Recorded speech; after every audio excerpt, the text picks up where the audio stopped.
Hi, ಎಲ್ಲರಿಗೂ ನಮಸ್ಕಾರ. ಇವತ್ತು ನಾನು ಮಟನ್ ಸಾಂಬಾರು ಮಾಡ್ತಾಯಿದ್ದೀನಿ. ಅದು ಹೇಗೆ ಮಾಡೋದು ನೋಡೋಣ ಬನ್ನಿ. ಒಂದು ಪಾತ್ರೆ ಇಟ್ಟಿದ್ದೀನಿ. ಪಾತ್ರೆ ಕಾದ ನಂತರ ಎಣ್ಣೆ ಹಾಕಿದ್ದೀನಿ. ಎಣ್ಣೆ ಬಿಸಿ ಆದ ನಂತರ ಈರುಳ್ಳಿ ಹಾಕ್ತಾಯಿದ್ದೀನಿ. ಸಣ್ಣ ಈರುಳ್ಳಿ ಹಾಕ್ತಾಯಿದ್ದೀನಿ, ಸಾಂಬಾರು ಈರುಳ್ಳಿ.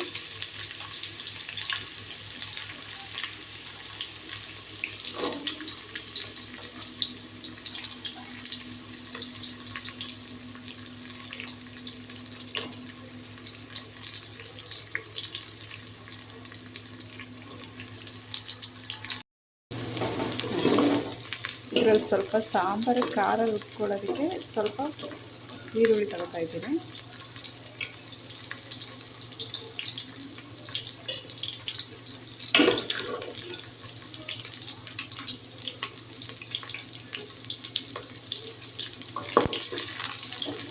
ಸಾಕಿಷ್ಟು. ನಾನಿಲ್ಲಿ ಅರ್ಧ kg ಮಟನ್ ತಗೊಂಡಿದ್ದೀನಿ, ಅದನ್ನು ಹಾಕ್ತಾಯಿದ್ದೀನಿ.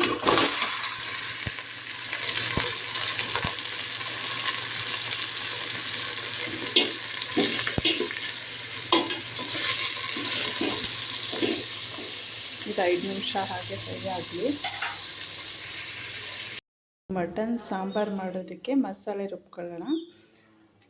ಇದು ಫ್ರೈ ಮಾಡ್ಕೊಂಡಿರುವಂತಹ ಈರುಳ್ಳಿ, ಬೆಳ್ಳುಳ್ಳಿ, ಸ್ವಲ್ಪ ಮೆಣಸು ಕಾಯಿ, ಶುಂಠಿ, ಹುರ್ಗಡ್ಲೆ, ಒಂದೇ ಒಂದು ಟೊಮೊಟೊ. ಇವಾಗ ಮಟನ್ ಸಾಂಬಾರು ಮಾಡ್ತಾಯಿದ್ದೀನಿ. ಅವಾಗೆ ಪಾತ್ರೆಯಲ್ಲಿ ಇಟ್ಕೊಂಡಿದ್ದೆ, ಅದು ಎಲ್ಲ ಡ್ರೈ ಆಗಿದೆ. ಇವಾಗ ಮಸಾಲೆ ರುಬ್ಬಿರೋದನ್ನು ಒಟ್ಟಿಗೆ ಹಾಕ್ತಾಯಿದ್ದೀನಿ. ಒಟ್ಟಿಗೆ ಹಾಕ್ಬಿಟ್ಟು ಕೂಗಿಸ್ಕೊಳ್ಳೋಣ. ನೋಡಿ, ಖಾರ ಒಟ್ಟಿಗೆ ಹಾಕ್ತಾಯಿದ್ದೀನಿ.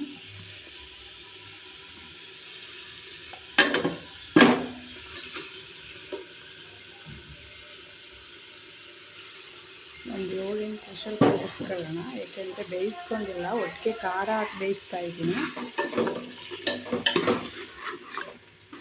ಅರ್ಧ kg ಮಟನ್. ಇವಾಗ ರುಬ್ಬಿರೋ ಮಸಾಲೆ ಹಾಕ್ತಾಯಿದ್ದೀನಿ. ನೋಡಿದ್ರಲ್ಲಿ ಆದರೆ ಸಾಕು. ಸಾಲ್ಟ್ ಹಾಕೋಣ. ಸಾಂಬಾರು ಒಟ್ಟಿಗೆ ಖಾರ ಹಾಕಿದ್ದೀನಿ.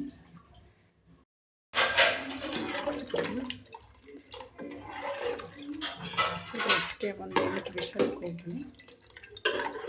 ಕೂಗಿದ್ರೆ ಸಾಂಬಾರು ರೆಡಿ. ನೋಡಿ, ಸಾಂಬಾರು ರೆಡಿ ಇದೆಯಾ ನೋಡೋಣ. ನೋಡಿ, ಸಾಂಬಾರು ಆಗಿದೆ.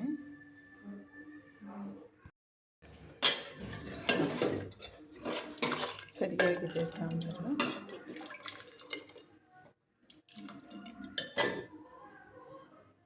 ನೋಡಿ, ಮಟನ್ ಸಾಂಬಾರು ರೆಡಿ ಇದೆ.